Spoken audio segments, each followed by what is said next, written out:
This first third of the course is, as you can tell, introductory and somewhat repetitious, because I was teaching one technique using 3 languages. Once again, pedestrian flow. And then it was rivers, and then this heat conduction.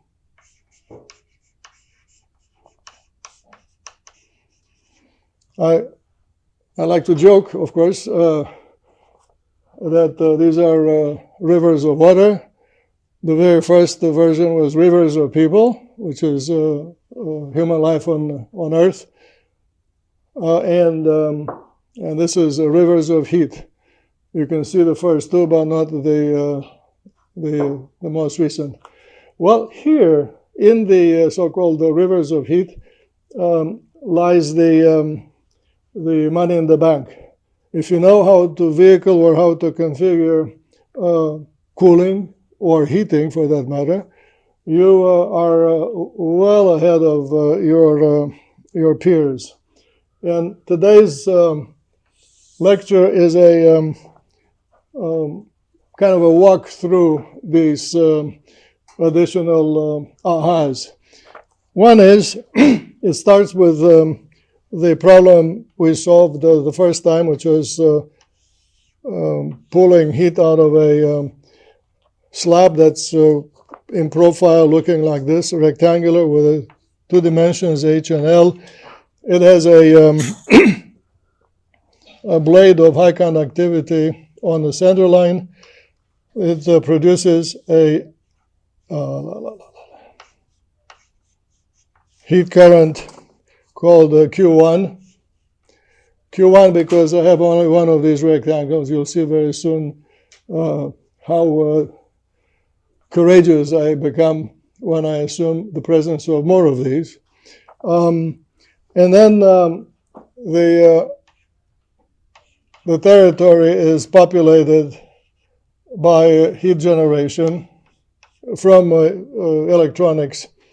This is a number of watts per meter cubed. The slab has a thickness that doesn't play a role in the analysis.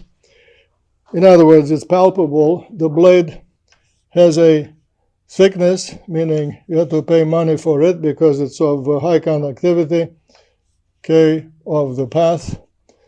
And then the background, which is the support structure, the material that's cheap, but not a very good conductor. Sorry, cheap also means easy to machine, is of lower conductivity K0. And I warned you, this is not a composite, the way that you would hear in the material science. This is a two-material design. It is a configuration would flow through it. You see, you read, you hear, I don't know what courses you take about energy materials. You should ask immediately, show me the flow of that energy, because we're going to school in order to empower ourselves. I want some of it, such as this arrow. By the way, this is where one of you is, with Adrian on top, okay? You should not be ashamed to tell the world that you are going to school and you are thirsty to acquire science, because science is useful. It is for you. Without this human need, there would have been no science. People are smart. They want to know how to get by easier and easier, more and more easily. Yeah. You might be about to cover this, but I guess what's incentivizing the heat to disperse out from the plate as opposed to just being if the plate in the middle takes on a lot of the heat. Why does heat flow from hot to cold? I guess so. Exactly. What's surrounding it though? Yeah, because you don't know, and I don't know, and nobody knows. That natural tendency is called the second law of thermodynamics, or the phenomenon of irreversibility, which is universal. You see, Yeah. That is the reason why it's just like the water on the meaning the rainwater on the hills. It flows to the valley, and then the valley itself is sloped to evacuate that same water down the river. The flow of that stuff, the H2O, is one way from high to low. My professor, this guy was a very smart person who was not joking often, but once said, yes, everything flows from high to low, just like knowledge. Yeah. He said something more. By the way, this is in the 1971, when it was okay to say what he said in addition to that. Yes, just like knowledge. He said, when you hear about cultural exchange, you should start laughing. No, culture flows from high to low, if you know history. Get it? Just like science. Yeah, what? But if it's surrounded by something that's like similar K value as the electronics, then what, like if more of the surface area is shared with the internals of the electronics, why would a lot of it exit the system? You're asking questions about what's behind this blackboard, okay? Yeah. Forget it. That's maybe you have a good topic for your paper, but that would be something for the next thought beyond this class. This is a conceptual, let's call it example. The high conductivity down the blade is the analog of the easier flowing down the river, which is obviously, if the fluid packet is in the middle of the channel, then that fluid packet goes with the flow. It doesn't rub against the riverbed. Unlike the seepage, meaning the rainwater wetting the hills, that seepage is very, very slow. It is everywhere, but it's impeded by friction against the grains in the soil. Okay? And it's the same thing here. K0 is seepage. Kp is free flowing down the river. All right. The formulas that we develop for this have to do with the better design, which means a temperature difference called delta T minimal. That is not from there, but from the corner, which is the hottest. So the result is that this heat current per unit thickness is equal to, or actually of the order of, because we're not splitting hairs anymore, and then K tilde phi, and then the temperature difference. This K tilde is the high conductivity divided by the low one. The phi is the relative amount of high conductivity material. Okay, the next step is has to do with how do you install this great idea into a bigger box. Because back in the 90s when I was doing this work, there were laptops that were quite bulky. Well, you take more of these and you stack them together. So here's one of them with its high conductivity blade.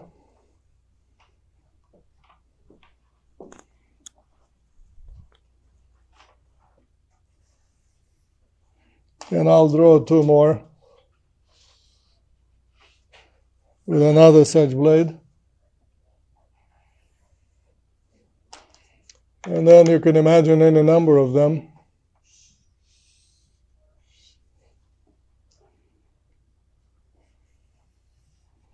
Each sucking out its own Q1 prime. and you fill the box with this sort of sandwich, and start asking questions. The first one is how well is the stacking doing, or how well is one of these slices doing? How well is answered in terms of the density of electronics that you can install in the rectangle. And that is the heat current per unit dimension perpendicular to the blackboard, divided by the area of the rectangle. So Q prime divided by HL is the same kind of answer if you sum up all these Q's and divide them over all the area, the entire area. Now, what's interesting about the formula is that HL is the surface of the heated territory. A surface called S, this is now in general, has the dimensions of length to power 2. So length, I'll write length scale squared. And from this formula, you see right away that this is your level of performance, by the way, meaning the claim that you're cramming so much or so many electronics per unit volume. And you're doing that, according to this discovery, in proportion with 1 over the length scale squared. Meaning that the smaller you make it, the juicier it is. All right, so let's plot this discovery right away in log-log fashion. So scale, which means size, and this is Q triple prime. You know already, but I think I mentioned it, something like this, plotted Q versus scale to -2 is a straight line with a slope of -2. Fine, so let's draw a line like that. So that's -2, and this is 1, meaning that this relationship is a line with a slope, and this is this corresponds to this territory that's bathed by heat conduction.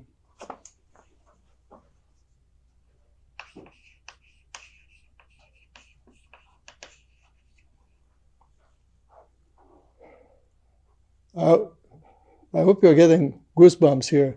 You're making a report to people who are not like you, and it's a report that's of course true, but it's a report from you because you're the one who sees the invisible. This heat flow is invisible. What you have is the theory of that, which is actually a correct theory, meaning one that's been tested plenty.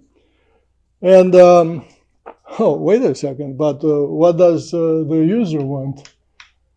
The user wants more of that per unit volume. There are reasons for that, because everything that you put on the animal or on the vehicle has to be carried. And it's easier for the whole, meaning the vehicle, to carry smaller things. And so this direction of evolution, this is a big word now, we're predicting evolution, is known as miniaturization.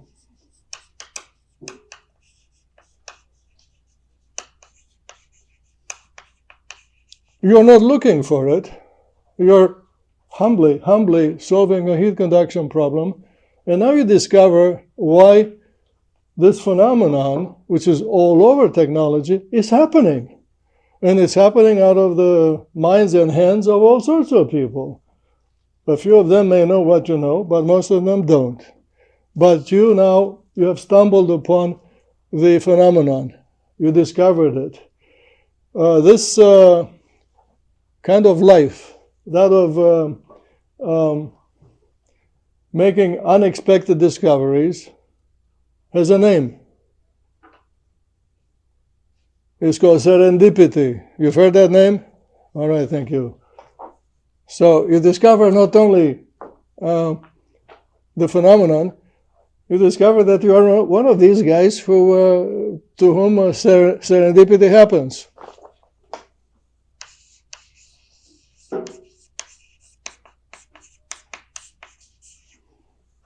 Do you know where this word comes from? Anybody? Hey, by the way, how do you say Sri Lanka in Vietnamese? Sri Lanka. You don't know? No, it's just Sri Lanka. Okay, in Hindi, it's called serendip. Okay, and about 1,000 years ago, maybe before that, because now I'm reaching into pre-Islam history. The king of Persia, Shah back then, who had 4 sons, had to decide to which of them to leave the kingdom, when he would die. And he sent to see which of the 4 was truly worthy. He sent all 4 packing on the backs of camels on a road to Serendip. Long trip. And these boys were getting bored. So they invented a game of up there on the camel, looking at the tracks in front of the camel and guessing what they will find at the next place of sleepover, the next whatever they called it. Let's call it Holiday Inn. And so they developed this technique of guessing correctly, and they're looking at all sorts of things on the ground. I'm not going to list them, but they were putting things on top of other things and coming up with the correct answers. I say, of who will be over there when they arrive. And a book was written about this story. I don't know how accurate it is. The Road to Serendip. This is a book from the mid second millennium in England. And so the road to unexpected discoveries, which is what these boys were finding at the next inn, is called serendipity. To this day, serendip means Ceylon in before independence, Serendip.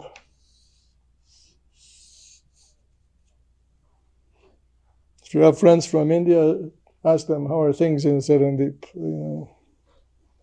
For example, peaceful, or there's still war there. Now, okay, the reason why what I put here is more than goosebumps is that this is only 1/3 of the shock that you discovered the phenomenon of miniature being attractive. If I have time, I will solve in your company the same problem where the heat transfer is in 2 other ways that are actually more visible. One is forced convection, meaning cold air being blown through this package, through this one, blown by a fan. So forced convection, and that will be a line not as steep. And then, even simpler, natural convection, simply hot blades are hanging in cold air. That'll be a line even less steep. And this clash between 3 technologies teaches you to predict in retrospect the evolution of that technology toward smaller and smaller size. Just a second, telling you what? Listen, Adrian, now I know why the first technology for cooling electronics was natural convection. Telephone booths were full of large-scale, wires and things that were getting hot, and they were cooled by the relatively stagnant air in the phone booth, except it was not stagnant. You've been in one of them. It looked like let's say one of these stalls in the restroom, but there was a gap between the walls and the ground so that air would come upward and flow upward through the phone booth to do the cooling. So large scale, low heat transfer density. And then in time, so we're predicting now the technology revolution, which is stepwise. Hey, wait a minute, you're predicting a lot more than that. You're predicting that one species should vanish and a new one should appear. And then the second one should vanish. And today, of course, you're here in this most, let's call it effective per unit volume technology. And so these are big things. What did you say? I was just gonna ask where like liquid cooling would fall in this. I know that. Yeah, liquid cooling was forced convection. It was here. Meaning to go from liquid to air is, yes, one step toward the even smaller, but it is the same sort of slope of 1 to 1. In other words, forced convection was 1 to 1. This one, in other words, you see the slope here? If the first one was minus 2 and 1, the next one is minus 1 and 1. And the third one is minus 1 and 2. At every turn, at every clash of civilizations, the steeper or faster evolving wins. You can look at the evolution of humanity. People say, gee, things are just getting out of hand. They're so fast. Of course, they're getting fast because per unit area, the flow is immense compared with what it was. Would you like to go back to walking to and from the fountain with 2 buckets like this? Because forget about water in the home. There were no pipes. And each bucket weighed 10 kilograms, okay? That's the name for bucket as a unit of weight. All right, that's the one move. The next move is in response to the joke that all the story is about rivers of heat. Yeah, rivers of heat. Hey, wait a minute, Adrian, I don't see rivers. I just see a valley with 2 hill slopes.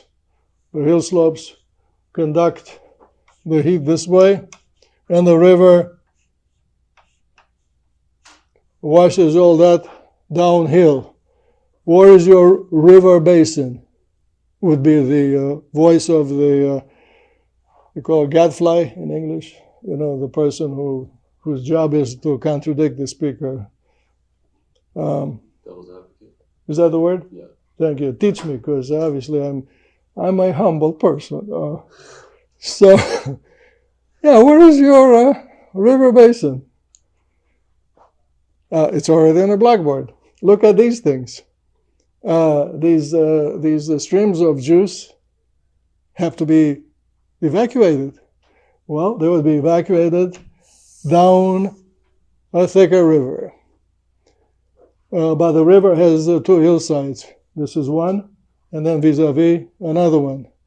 So I say now in let's call them symbolic. So originally we had one rectangle when it's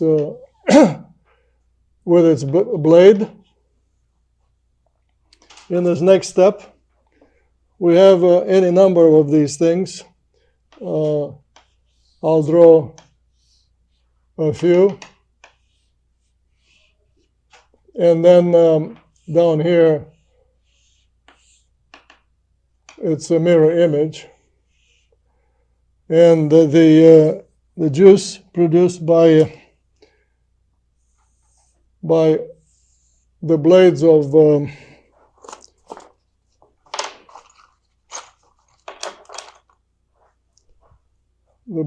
the small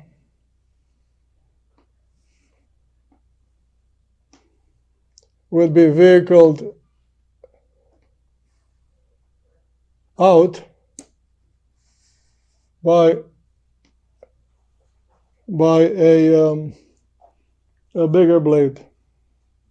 Of course, on the other side, the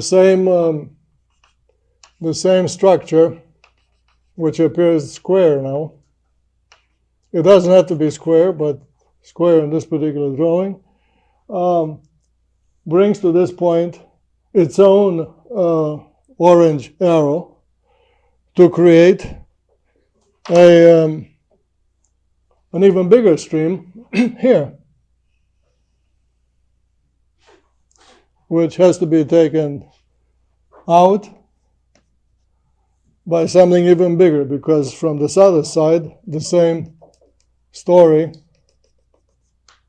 meaning the same drawing, the mirror image, meaning this is one hill slope, this is the other hill slope. And this is how, at least in principle, you arrive with a big stream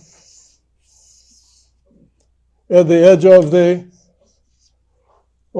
laptop. The edge of the laptop is in contact with the atmosphere, with whatever blows by, where your hand, that's unbeknownst to you, cooling the box. See that? So the secret is inside, but the secret is actually a lot smaller. The secret is here, in this discovery, that there's an elemental drawing that has a particular shape, and that shape is the secret. One shape for one amount of money invested. High conductivity material and amount of such material called D. So, see, being smart in innovation requires two things. To have the idea, which is what I've been writing on the blackboard, but also to have the money, which means to have had other ideas that are responsible for the money that you have in the bank. So this thing about the aha is a continuous process of innovation. Innovation is the opposite of the one-hit wonder in music. You've heard about these many stories. Look them up. One great song and nothing else. It's the same in academia. Most professors are known for one thing: